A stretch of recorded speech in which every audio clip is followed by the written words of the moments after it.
Hi, my name is Marianne and I'm ACE student.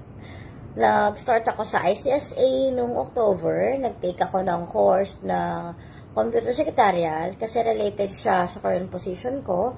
At the same time, magagamit ko siya sa future. Regarding sa schedule, flexible sila. Pwede silang face-to-face, pwede silang online, or depende sa'yo na kung kailan ka available kasi i-accept nila yon. Like, kagaya ko na OFW, hindi ko naman hawak yung schedule ko.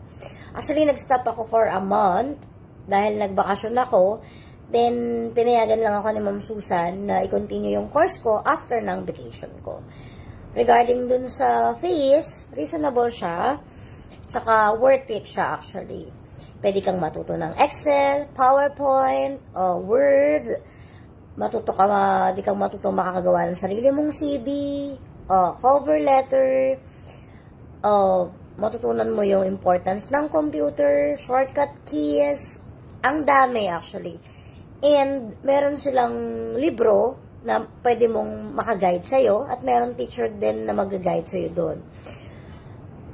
Ako, to be honest, ako personally, kung pwede pa, kung kaya ko pa, mag-take ako ng isa pang course. Kasi, sa totoo lang, yung knowledge, yan yung talaga yung hindi mananakaw sa'yo.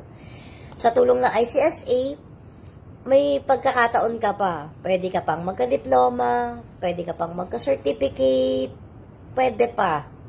Pwede mo pang matupad yung mga gusto mo sa buhay. May mararating ka pa. So, pwede kayo mag-inquire. Malapit siya sa Kuwait City.